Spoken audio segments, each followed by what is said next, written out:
All right, thank you. So thank you for joining this first public information meeting, June 3rd. My name is Claudia Guy. I'm the environmental engineer for the city of Fitchburg, and this meeting is going to be on the Cheryl Drive stormwater study. A couple introductions. I've already introduced myself. We're also joined today by Nick Hayden, who's a water resources engineer at EOR. And EOR has been retained by the city to help us with this study. So today we're going to start with an overview of what the project is and what we're going to be hoping to achieve with this project. And then we'll dig into each task with a few more details, background information, survey results from the survey that we sent out as part of the notification letter. And then the next steps after this presentation. At the end, we'll summarize and take questions. So just to start with a couple housekeeping items. So we do have people joining via Zoom today, and then we also have folks in the council chambers. So what we're going to ask folks to do is if you could type your questions into the chat box. If you're in Zoom, we'll go through the chat at the end of the meeting and address as many questions as possible during our time. And if you're attending in person, please save your questions to the end. And then Scott, who's with Fact TV and he's in the chambers with you, he'll distribute a microphone so that we can hear you and your questions and respond to them. And then if you have questions after the meeting, if we are not able to get to all of the questions tonight, you can send questions to me. My contact information is on this slide, which will be posted and is also later on in the slide on our last slide as well. So if you're not able to write it down very quickly, it will be on our last slide as well. Claudia, this is Gabriella really quick before we get started. Is it possible to record this meeting for people that miss it, that are interested in seeing it? I don't know what the protocol is. Yeah, so it is recorded. So Fact TV is recording it currently. Yep. Okay. And we'll post it and I'll send it out as well. Yeah, so all of that will be made available. Yep. So just for background information who might not have seen the resident survey, so we sent out a letter to folks letting them know about this meeting. And in that letter, we asked folks to respond to a survey. If you haven't yet, the survey is still open and you're welcome to participate by next Friday if you would like your input to be taken into consideration as part of this study. So the link is available on the screen. It will also be made available again at the end of this slideshow, and it will be recorded as well. So, so if you miss it, we will be able to get that to you. So far, we've received 14 responses on that survey, and we'll be going through what those responses were through our presentation later. All right, so just a quick overview on the project. There are going to be two separate tasks as part of this project. Task one is a Cheryl Drive flooding feasibility study. So as part of that, we're going to do a watershed analysis and analysis on the current storm sewer system in that area to determine what the weak links might be that are causing the flooding that we're seeing at that intersection. And then task two, a separate task, is looking at a potential backyard drainage program for residents. And so we'll get into those in more detail. Okay, so just, sorry, before I hand it over to Nick, a little more detail on both of those. So task one, generally we're going to define the extent of current flash flooding problems, develop a watershed and storm sewer model to determine what's causing flooding and identify potential solutions. And then we will determine feasibility of implementing those solutions. And then for task two, which is the potential backyard drainage program, I should say, we're going to research other regional community programs for how backyard drainage problems are addressed by the municipality.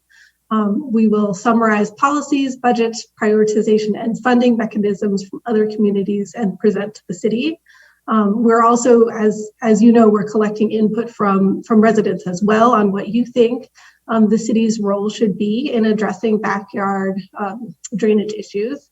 And if the city proceeds with establishing a backyard drainage program, we would create policy documents and application forms in order to implement that policy.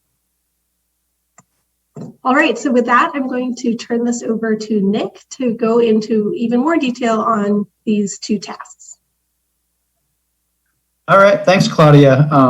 And are you going to keep screen sharing on your end, or should I queue up my presentation? I'll stop my screen share just so you can control the slides. Okay.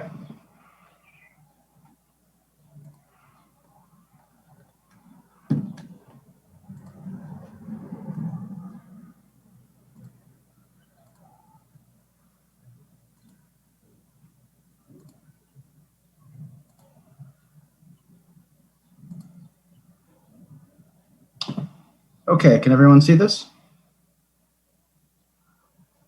All right, thank you.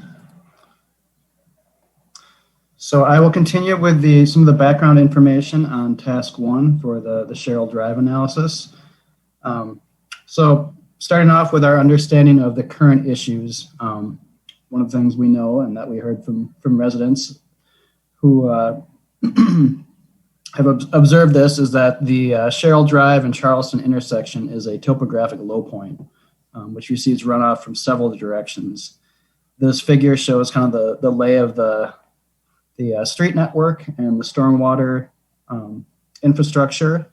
And we've got some of these arrows kind of highlighting where runoff comes down these streets.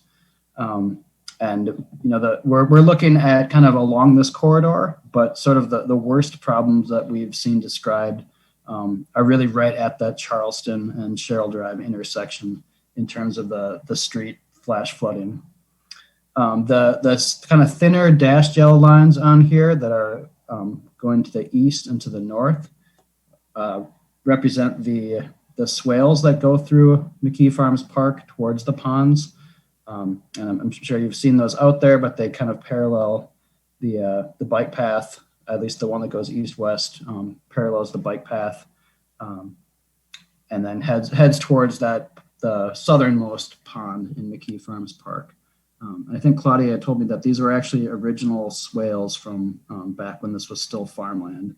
So these drainage features have been around, although they've been modified with some additional pipes. We've got some documentation that Fitchburg had on file from previous flooding events here. These two images are from July 2016. And I think looking at the rainfall records at the airport and at the Arboretum, I think this was on July 21st, 2016. We don't know exactly how much rain fell in this particular area, especially because thunderstorms can really vary widely in terms of how much rain they drop in an area. But looking at the airport record, they received almost 3 inches in about 2 hours, which puts it on the level of about a 25-year event in terms of that amount of rainfall in 2 hours. On the images, you can clearly see there's water up to the curb and beyond the curb in both of those images. You can see the hydrant in the back. The water's up to the base of the hydrant and kind of overflowing onto that bike path and down into the swale.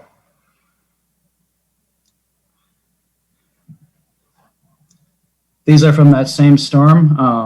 And here you can see the debris line, kind of these leaves out on the lawn, showing just how high water backed up from the street onto these lawns.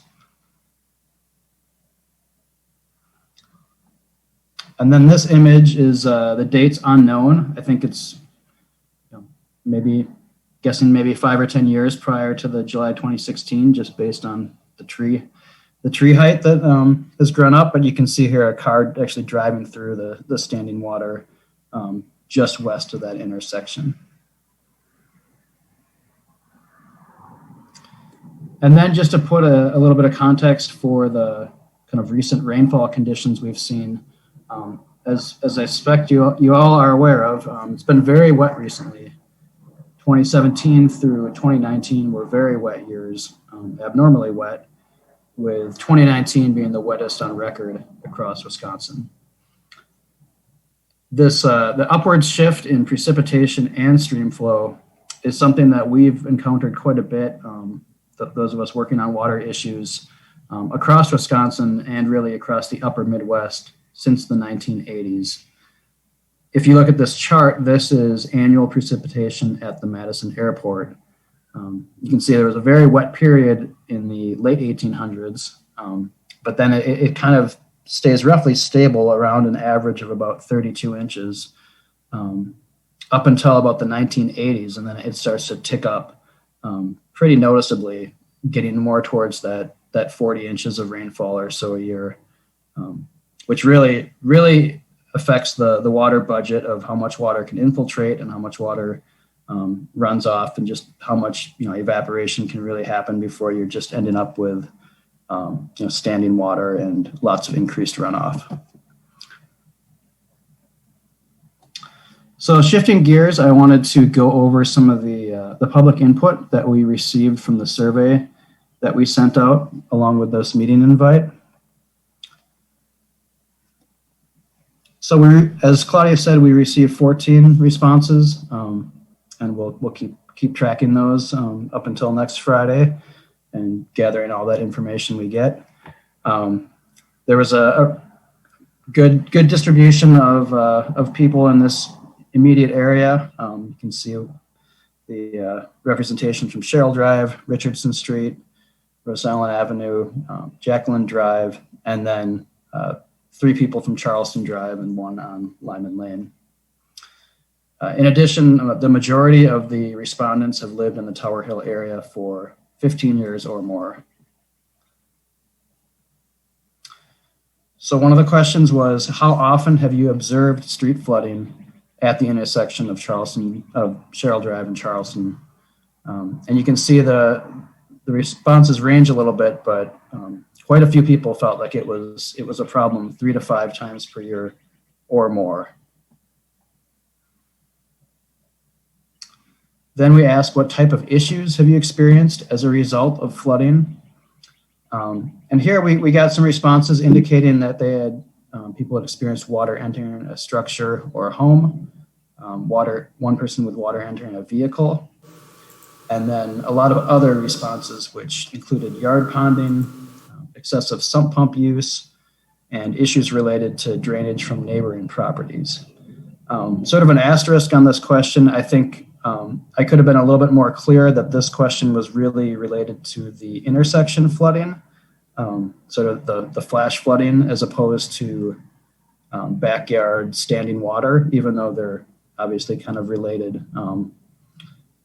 But I think some of these answers were, in terms of water entering a structure or home, were more related to sort of long-term groundwater issues. So we might reach out to people that indicated that water had entered their home, just to clarify kind of what the mechanism for that was, if it was sort of back flooding from street flooding, or if that was more of a groundwater issue. Then we asked, we wanted to get an idea of what residents thought in terms of potential solutions for flooding issues at that intersection. As Claudia mentioned, we'll do our watershed analysis, and we'll be using modeling tools, but it's always good to talk to people who actually live here and get a sense for what they've observed. So there were 2 people who felt like additional stormwater infrastructure to the west, closer to the Pembroke Cheryl Drive intersection, would help with this issue. Some people felt that more stormwater capacity to the east would help. A lot of people thought that the downstream conveyance was a big part of this issue. And by that, I mean the ability of this swale to carry water away from that intersection via the storm sewer network and then along the swale. And then also potentially water backing up from high water levels in the ponds down in the park. Some people weren't quite sure what kind of a best solution would be, which is fine. That's something we'll be looking into, obviously. And then we had some other responses. So people identifying infrastructure on Richardson or Charleston, or on Cheryl between Charleston and Jacqueline. And at least one respondent also mentioned some kind of addressing some smaller areas, like the ends of driveways where water might be ponding in a small area due to the lack of street drainage away from a low point. So our next steps for the Cheryl Drive analysis will be to develop, model, and test conceptual solutions. So some of the solutions we're preliminarily thinking through are to evaluate the storm sewer capacity upstream of the Pembroke and Cheryl intersection. We'll look at inlet spacing and capacity. We'll evaluate the swale capacity as it relates to the downstream water levels in the pond. And then we're still kind of thinking through other solutions that we should look and test and see how beneficial they might be to solving this problem. After we've gone through the modeling and the solutions analysis, we'll create preliminary figures and cost estimates and share those with the public and prepare a final report summarizing these findings. The project timeline for task 1, June and July is when we're doing this public meeting, as well as doing information gathering via the survey, via a storm sewer engineering survey to see what's out there and how it is or isn't consistent with what was originally designed and installed. And then once we get all that information together, we'll really start hammering away on the storm sewer model and the watershed runoff model. July and August, we'll test our solutions and create the preliminary figures and cost estimates. And August through September is when the final public meeting will take place regarding this analysis. Okay. Before we move on to task 2, and I know this is different from what I said earlier, but I was thinking we could just take a pause and see if there are any questions on task 1 specifically. I did see one come in through the chat, so I'll read that one off, and then if anyone in the chambers has a question, we can address that as well. This question said, the survey and meeting notice are both focused on the intersection of Charleston and Cheryl Drive. We have observed significant flash flooding on Cheryl between Rose Ellen and Jacqueline every year. Is this area also included in the task 1 study? So the answer to that is that area is directly to the east of the Charleston and Cheryl Drive intersection. So we're calling it the Charleston and Cheryl Drive flooding, but that area will be looked at as well. So the answer is yes on that.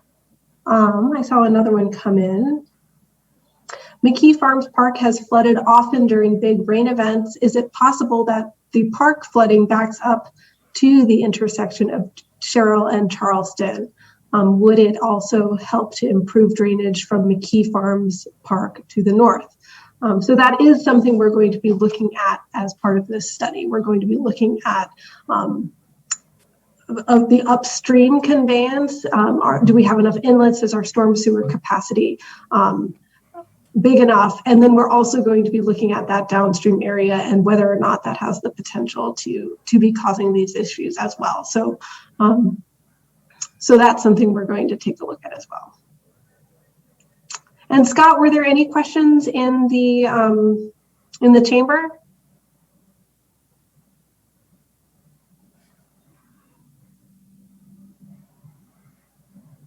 All right. Oh, okay. Hi, Claudia.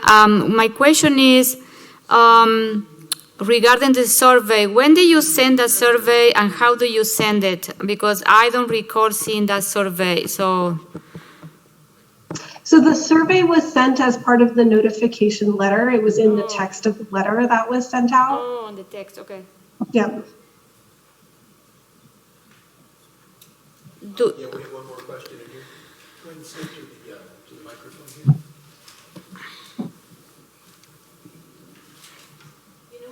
Unfortunately, I didn't get the mail until Saturday. So it seems that that was late. And today I tried to go online using the suggested internet connection, and I could not use my iPad to do the survey. No, I didn't try to use my smartphone, and I think there's probably people who do not even have the capability of using those benefits to do a survey. And I think it's really unfortunate that I live on Richardson at 2798, but my neighbors who live on the south side of Richardson Street did not receive any kind of information at all, and it says that right in the letter. And I think that's very, very unfortunate. And I'm sure this has been looked at, but, and this is actually getting ahead of myself, but I live at the bottom of the hill of Richardson and Restall. And I can tell you, I looked it up on Verona's website, and they actually evaluate and look at, like you look at electricity when somebody builds a house, and you look at plumbing, but for some reason, Fitchburg does not look at grading, but Verona absolutely does. And I just want you to know that my son's, when he built his house, his building was downhill from his neighbor, and when he built it, the neighbor's basement got 2 inches of water in it, and the city, at their expense, put a French drain in between those 2 lots. Interesting. And now this year, it's a hard year because people, we're six inches of water less than usual. But I can tell you, and actually, my husband's in hospice at home, and the nursing assistant said, I haven't heard your sump pump running. I said, that's because we're 6 inches below usual water. But when it's a year that we're not 6 inches below, I can tell you, my sump pump runs every 5 minutes. Every 5 minutes. And I could show you that on my electric bill, the difference of how often that runs.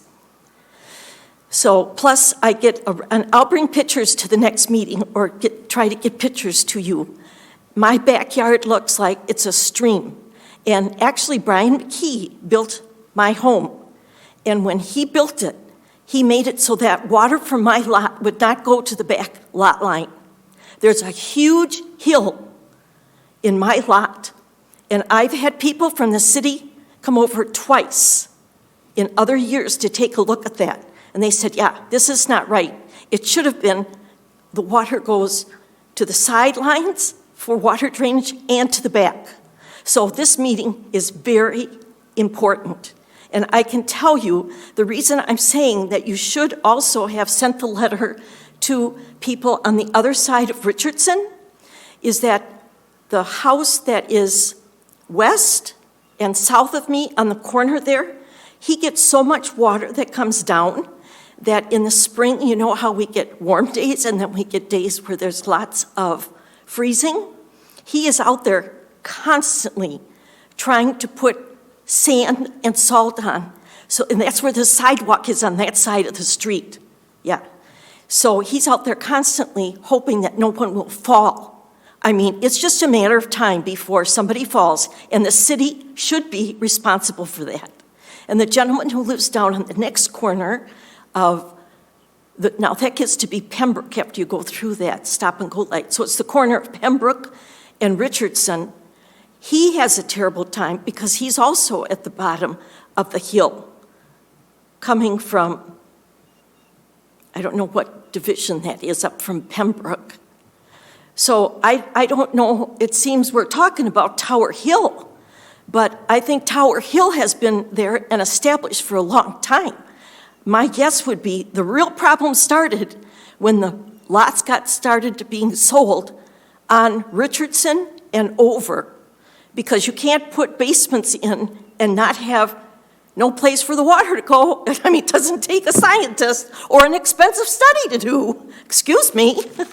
So I think you need to include the people on Richardson Street on the side where the sidewalk is to get their input. This is a huge problem. I hardly have a backyard because that has the water coming down Richardson in the backyards settles in my lot, something terrible.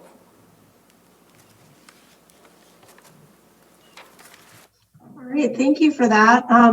And we can, so just so you know, typically the area that we send notification letters to is 300 feet from the problem area. So what we did, 300 feet is not very far, but we did expand well beyond 300 feet for our notification letters. And really the backyard issues are a citywide problem.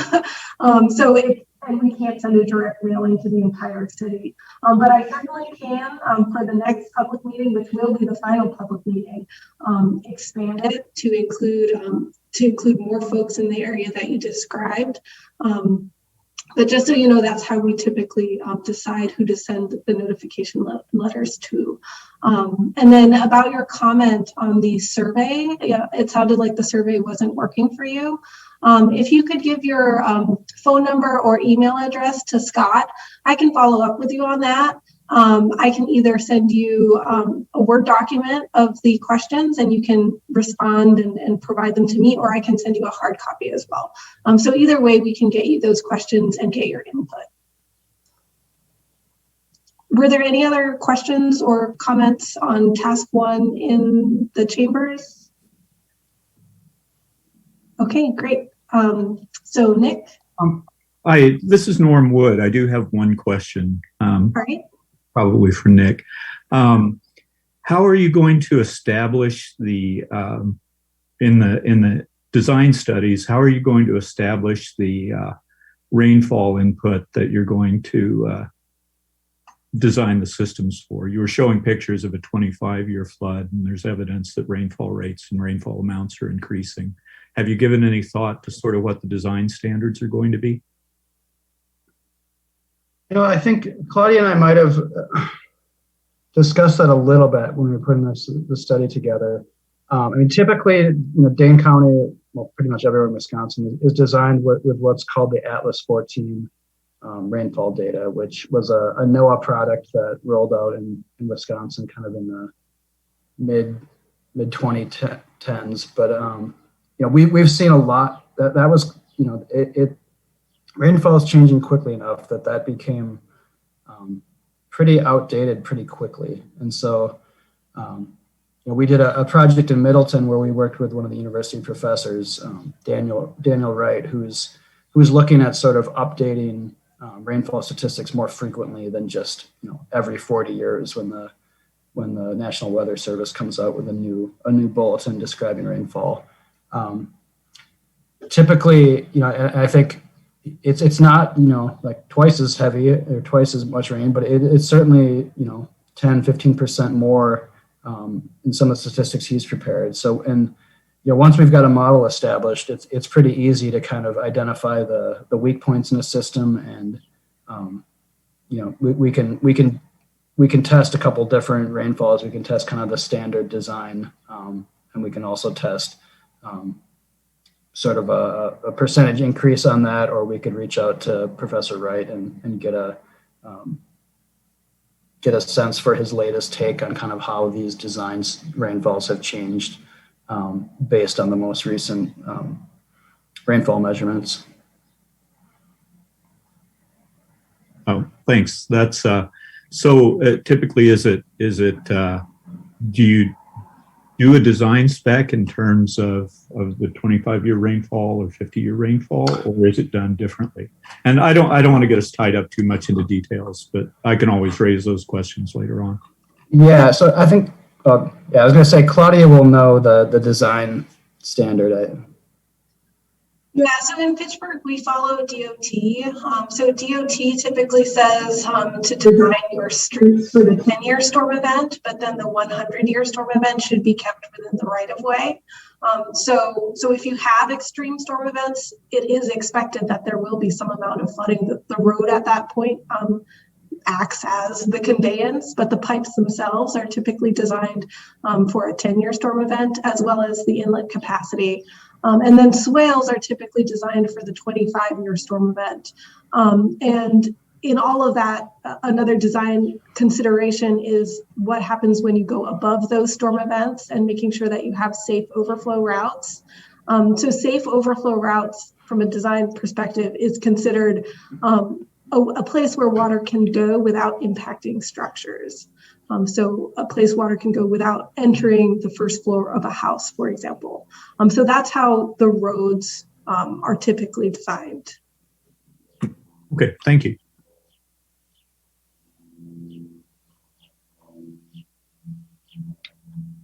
Okay, I will go forward with describing task 2 of the project, the backyard drainage program analysis. To start off again with some background information, we know groundwater is a big part in some of this backyard drainage problems, especially with these persistent sump pump running and other basement issues. So the same wet weather that has resulted from the increased and really heavy precipitation over the last few years has also raised the regional groundwater elevations. Groundwater systems change slowly and have a long memory, so these conditions often persist for years, even after the rainfall returns back to normal. These 2 figures are from 2 U.S. Geological Survey stations in the area, showing the big spike.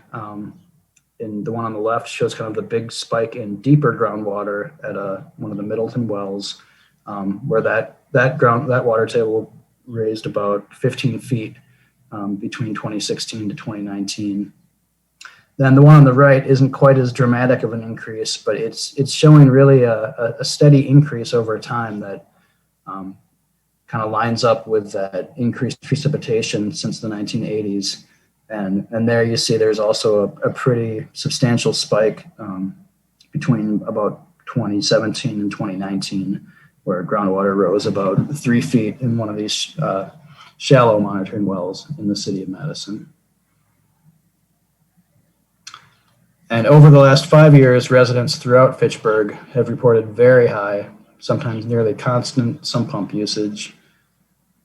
And there have been reports from residents in the south of Fitchburg of groundwater tables rising 10 feet higher than normal in private wells. These images are from the USGS Groundwater Watch. The one on the left is color-coded by groundwater being below to normal to well above normal. And the one on the left was showing that in 2019, all the available groundwater data showed very, very much above normal groundwater elevations throughout the region.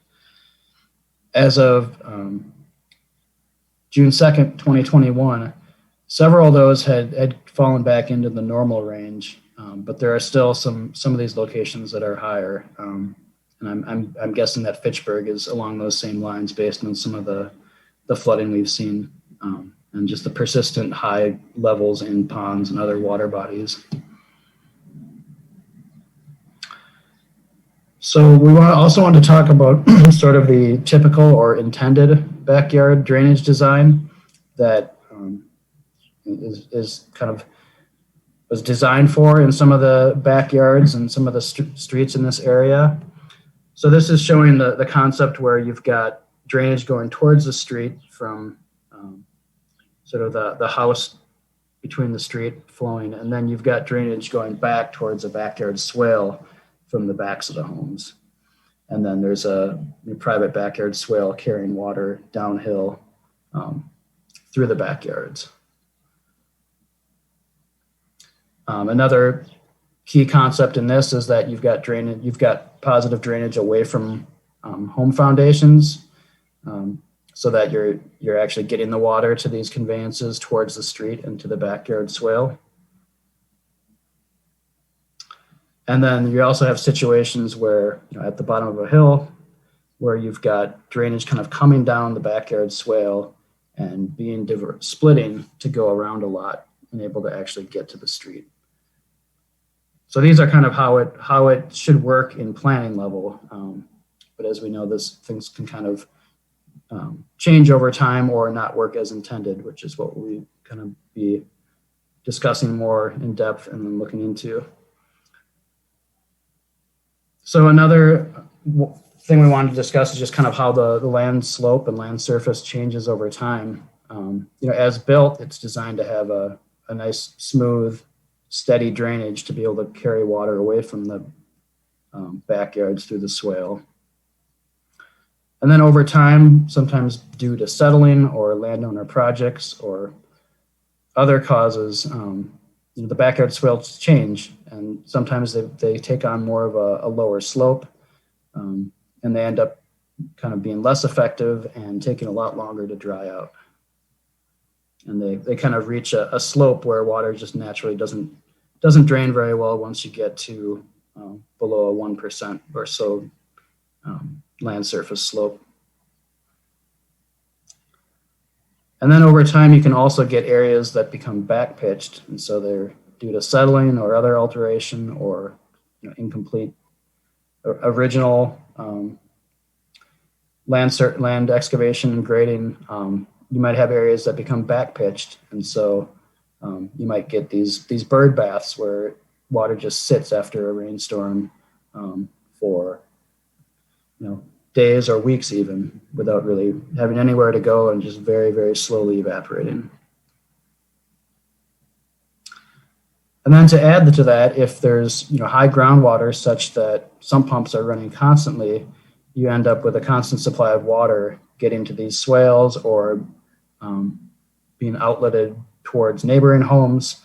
And the ground just gets soft and unmanageable, even if there is a decent enough slope to carry that water away. And then it's even worse if the land that the sump pump is outletting onto is flat. Then it's obviously even less effective at draining away. So to go from the conceptual to some images from problems experienced in this area. On the left here is an image from February 2016 of an iced over backyard swale along Cheryl Drive. On the right, you see standing water along the fence, along the backyard swale. That's from May 2019, again along Cheryl Drive. On the left from, it says May 2019, it says frozen bird bath along a backyard swale. Again, just a pretty significant area of standing water and ice in a depression. And then on the right, you got more bird baths along this swale.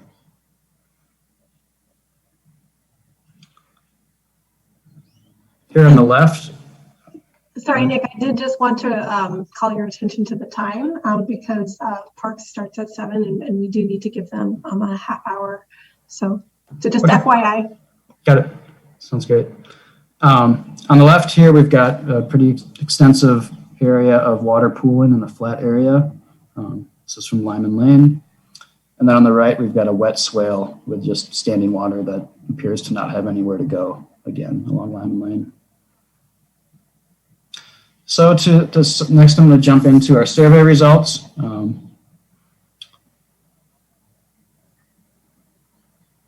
Okay, well, actually not the survey results. Claudia summarized some input that was given during a neighborhood meeting on September 28th. So some of the problems experienced that were described by residents, some pumps running continuously, causing wet, unmanageable areas in backyards that they cannot mow or maintain, ice buildup in the winter in the street, And then the concern that if the sump pump fails, basements have flooded and require backup systems. Also experienced settling of ground, which caused very flat slopes or bird bath areas that do not drain well, which, as I discussed, are kind of exacerbated by sump pumps running constantly. These problems were described as being most severe towards the bottom of the hill, especially in areas where the backyard drainage ditch is very flat. So next, I will discuss the results that we received from the survey that went out with this meeting. The first question was to describe what type of flooding you see on your property. So a lot of people experienced water in their yards that receded within a week. 4 people described standing water in their yard that persisted greater than 1 week. 4 people experienced groundwater entering the basement and also basement cracking or other structural impacts from groundwater. We did not receive any responses for floodwaters entering a first floor of a primary or secondary structure. And then we had responses, again, just indicating there's excessive sump pump usage, and one person hadn't experienced standing water themselves, but had kind of seen it on a neighbor's property and kind of throughout this area. What were the main causes of flooding? People felt that climate change was an issue, that the topography in the low areas, as well as the high areas draining to this area was a problem. High groundwater got the most responses. And then other folks felt that there had been inadequate neighborhood planning and infrastructure exacerbated by development of surrounding or uphill areas. One person also noted that we've had a lot of back-to-back rains recently where the ground in McKee Farms Park and elsewhere has been saturated already, and those tend to just generate a lot of runoff because there's nowhere for the water to soak into the ground during those events. What is the level of concern regarding backyard flooding impacts your property? Most people were at least minorly concerned, and the highest percentage felt that this was a major concern. We asked if people had a sump pump, and every person who answered the survey had a sump pump. I think one person had answered that they hadn't until very recently, despite living in the home for 20 years. We asked which season the sump pump ran the most. It's really in every season, with a little bit less in winter, but it's kind of everyone felt that there was pretty heavy use of the sump pump regardless of the season. And then we asked for the season the sump pump runs most. On average, how often does it run? Most people answered daily, and several people commented that they answered daily, but what they really meant was much, much more often than just once per day. Some people nearly continuously, or at least every 5 to 15 minutes. A couple of people in their particular situation had a sump pump that would only run after a really heavy rain. Then we asked if the people's sump pumps were connected to a drainage pipe. 8 people was yes, 5 people said no. And then we asked what people felt were solutions to backyard drainage problems. People identified reworking the backyard drainage ditch. People felt that better outflow to and from the ponds in McKee Farms Park would help. Several people experienced problems with runoff coming from uphill or neighbors' yards onto their property, so they felt it was important to divert that runoff, whether it's from rain or sump pump discharge.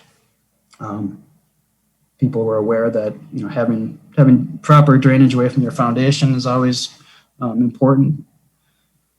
A lot of people felt that providing an outlet for sump pump discharge so that it could go to the storm sewer rather than other people's yards would be a really, really good step in the right direction. And then the last 2 that are on this page, just wanted to point out, there were a couple of people that were wary of the city kind of coming in with too heavy of a hand in terms of some of the the, any potential backyard drainage problems. One person said they don't have a problem, and please don't try to fix something that isn't broke. Another respondent said there had been a problem, but they had converted from turf grass to perennial native plants, and for them that had taken care of the situation. So they kind of worked around it. And then lastly, we asked, are people familiar with the city's current policy regarding who is responsible for resolving issues of drainage on private lands? And most people responded that they were not. And with that, I'm going to hand it back to Claudia to discuss the city's policy and perspective. And okay, so actually just a couple more slides. Let me share my screen. Oh. I think, Nick, that you have to stop sharing your screen in order for me to.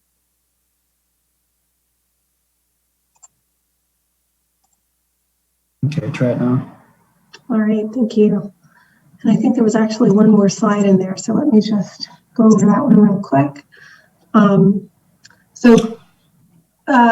Another question that was asked was, what should the city's role be in private drainage problems according to the opinion of the people answering the survey? So here are some of the paraphrased responses. The city approved the area development plan. They should at least identify solutions, if not directly fix the problems. Private and public coordinated effort makes sense. Make sure there aren't bottlenecks in the city's infrastructure, the streets and parks. Enable easy connection to sump discharges to storm sewers. Depends if a landowner has modified their drainage from the original plans, they should be responsible. If issues are related to poor planning, lack of construction compliance enforcement, or upstream properties, the city may have a clearer role and responsibility. And overall encouragement of landscaping and vegetation to reduce runoff, which may also solve minor issues in some yards. Other comments that we got on this survey, some pump questions should have had only after heavy rains option. For this person, it wasn't seasonal or a common issue at their home, but just experienced after heavy rainfalls. Several wanted to clarify that their daily response to some pump usage meant much, much more usage than that, often every 5 to 15 minutes. Standing water in yards and sump pump usage in all seasons has increased over the past 20 years, and problem has gotten worse in the last 20 years, have considered moving due to the water issues. This person said they don't want a new backyard drainage system to disturb successful landscape mitigation effort. And this other person said, don't go crazy with city efforts on private lands, such as digging up people's yards. So I just wanted to spend a minute. It did sound like folks weren't familiar with the city's current policy on what the city's role is, the stormwater utility in particular. So I was just going to go over that briefly. And I did want to say that part of this study is looking at a potential new program to allow for city assistance of private drainage issues. But currently the city does not help with private issues on private property. So just going into some background information here, Fitchburg Stormwater Utility was established in 2002 to provide consistent funding for meeting the city's stormwater management responsibilities. And stormwater rates are based on a rate study that reflect the city's current level of service for residents. So you can see on the left-hand side, that's just a photo of the most recent rate study. And the rate study makes sure that our rates are appropriate for the amount of level of service that we provide. And then on the right-hand side, the stormwater utility maintenance plan does a lot to just document what the city actually does do with the stormwater utility rates. And on this slide, you can see just a couple examples. There are many more if you want to dive into that document. So the stormwater utility maintains city-owned stormwater facilities, including inlets, manholes, and storm sewers located within the city's right-of-way. And in addition, the stormwater utility maintains regional ponds, infiltration basins, fire retention basins, and greenways, which are located on city property. So on the upper left-hand corner, you can see city crews repairing a corroded culvert. In the bottom left-hand corner there, you can see a sinkhole that's in need of repair. There's typically infrastructure underneath that needs to be repaired, a hole that needs to be patched, and then you would have to rebuild this and then pave on top. And then you can see clearing willows from a greenway on the upper right hand there, and street sweeping. So those are all just examples of things that the stormwater utility rates fund currently. And there are many more examples if you went to that stormwater utility maintenance plan. And this is our current policy regarding issues on private property.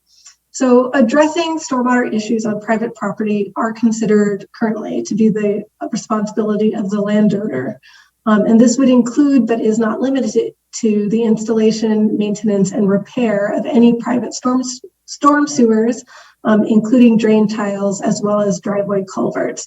And driveway culverts are more common in the rural area than in the urban area where we have curb and gutter.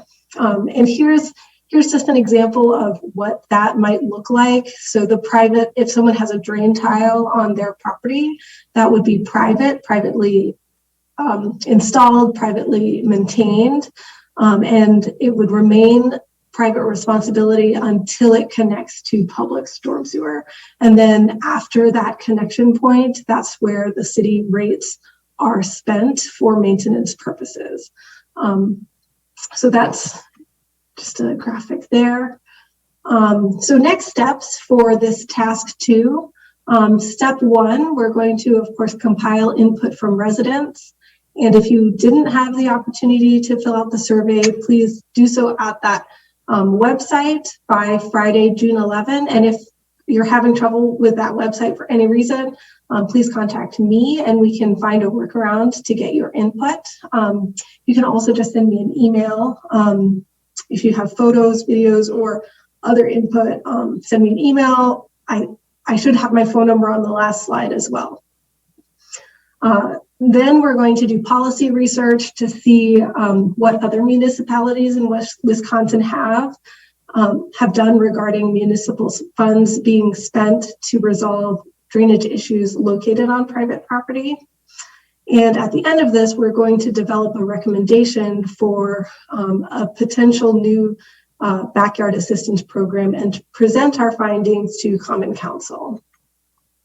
So any changes to the city's current policy would require, obviously, the Common Council would need to approve that new policy.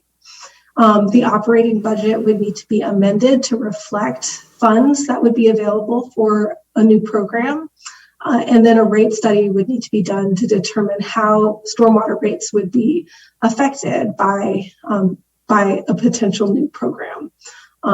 I guess another thing not listed here, but this would be a citywide program, so anyone would be able to apply for assistance. So we would need to develop an application form and also documents to explain when you are or are not applicable or eligible to apply for that program. So we're still just in the rudimentary phases of developing that program. We're kind of gathering information, gathering input, and then we'll be putting together a recommendation. So the project timeline overall, so task 1 is just on here again as a reminder. So we anticipate a final public meeting on task 1 in the August to September timeframe.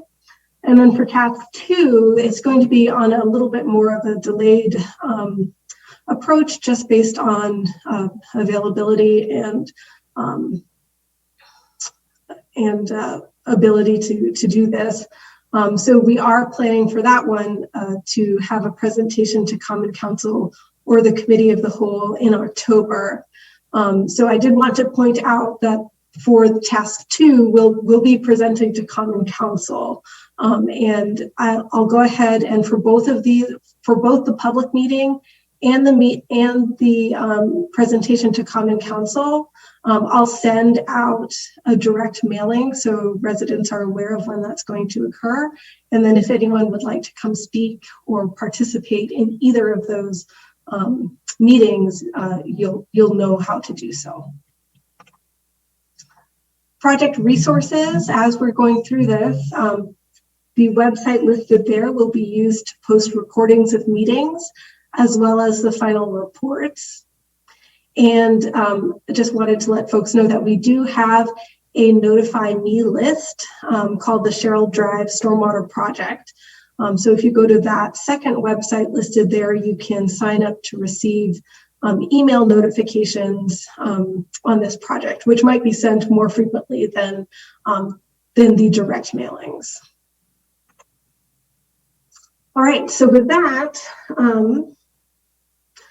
we have time for maybe 1 or 2 questions, and then I think we do have to scoot so Parks Commission can start.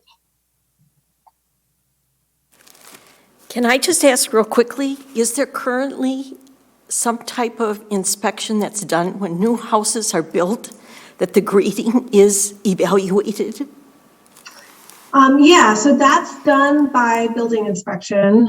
So they go in and there are UDC codes that are followed. Those are codes at the state level, and they'll go through the interior and the exterior of the house to make sure that it meets those codes.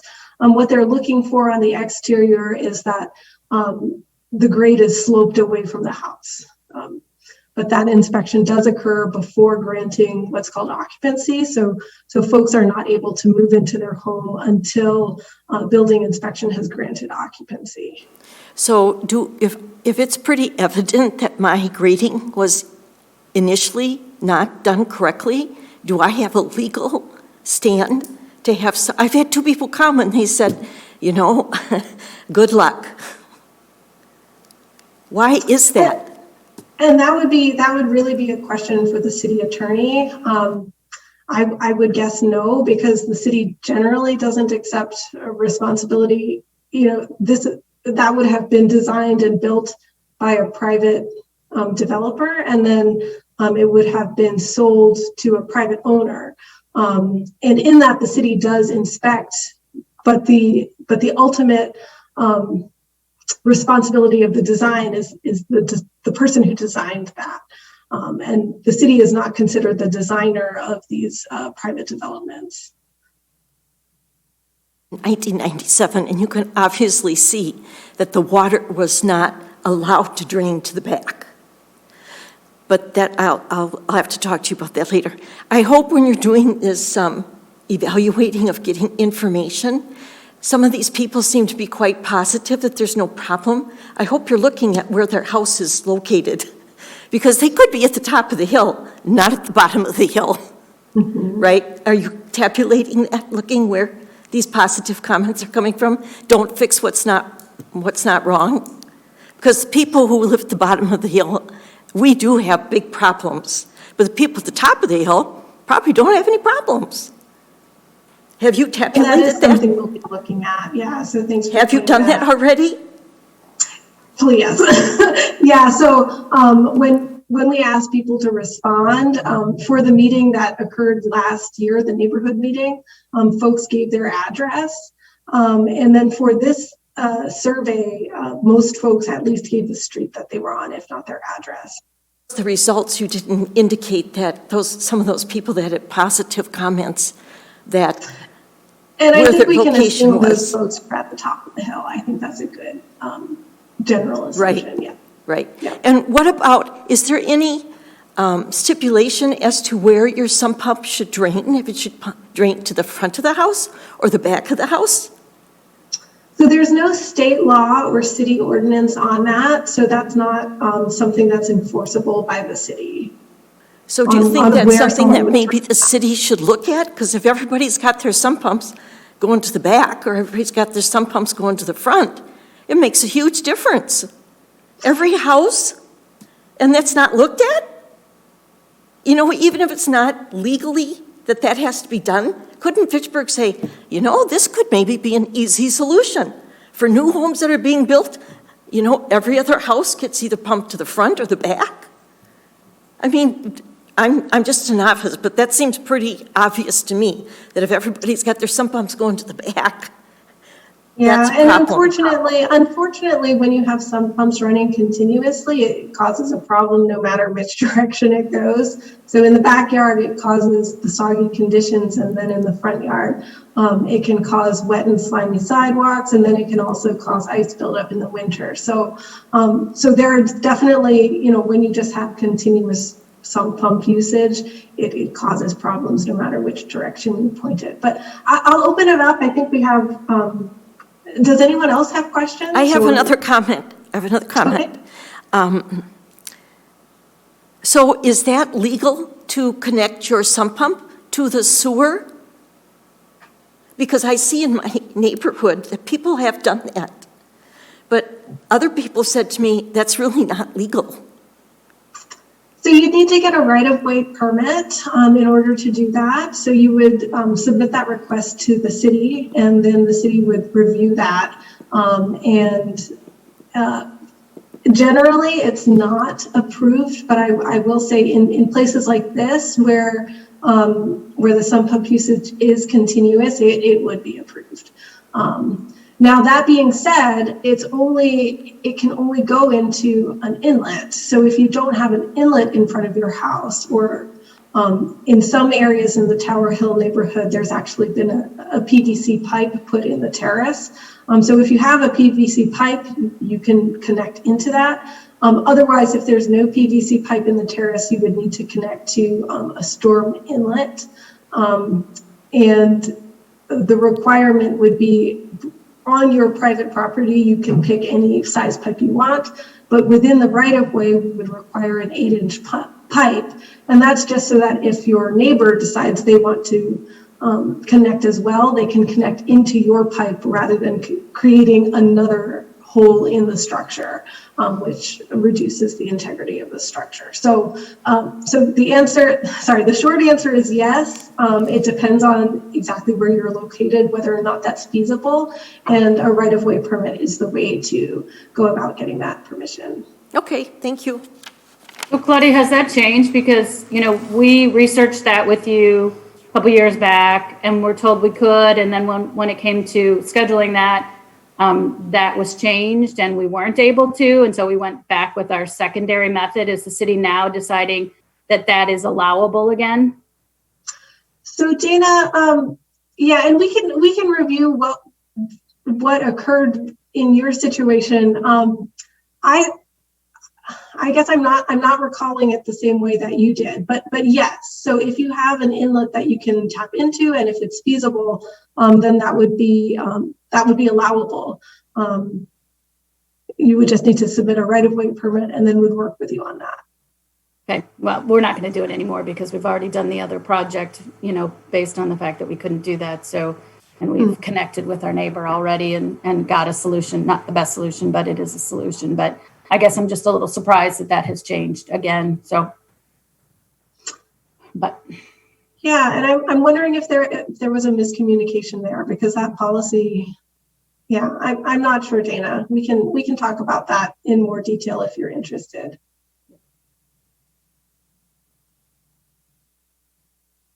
So along the same lines as the person that was just speaking, with regards to the sump pumps draining to the front, to the back, the people up on the top versus us who are down below, I would like to share that I agree full-heartedly. You know, one of the problems that we see consistently is that the water from above is funneled into our backyards. I happen to be the middle house in between, you know, two corner houses or a couple of corner houses. And so what happens is that over the years, people have built berms to stop water from staying in their yards and draining into the center, which now all goes into our backyard, as well as draining their sump pumps that way as well. And So I hope that city is going to consider that as part of the things that they look at is over the last 20 or 26, whatever years these houses have been here, is how much has changed in terms of what was originally designed and what people have altered over the years, and how that is impacting the water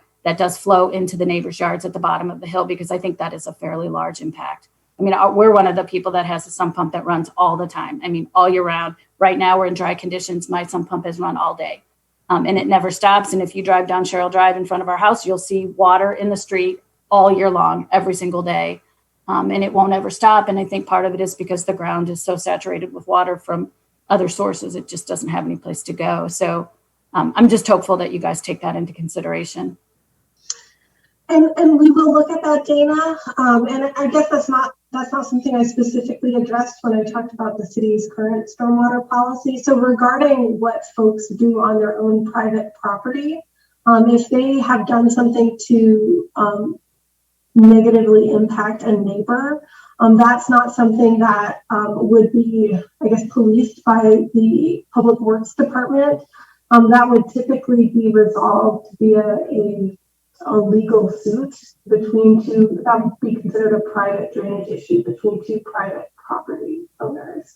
So that would need to go through the legal system and not through Public Works if that has occurred. So that's the current policy, and we can definitely take a look at that, and I'll sit down with the city attorney to see if that's something we're interested in getting more involved with. Yeah, well, I understand the dispute, between a private homeowner and another private homeowner. You're talking about 20, 30, 40 homes impacting 3, 4, 5 of them. So I mean, I think it's a little bit different. I mean, I guess, is the city expecting us to do a class action lawsuit against all the neighbors in our area? I mean, it just seems unrealistic to think that something that's been going on for 20 or 30 years and has gone unresolved is now going to be resolved through some kind of legal action, one homeowner to another. So it just seems like a bigger issue. All right, so with that, I do see Fact TV telling us that it is time to finish up, so we can make way for the next meeting here. If there are additional comments or questions or input that folks want to provide, my contact information was made available, and then this presentation will also be available on Fact TV afterwards, so you can go and refer to it there. So thank you everyone for joining, and appreciate everyone's time and input today.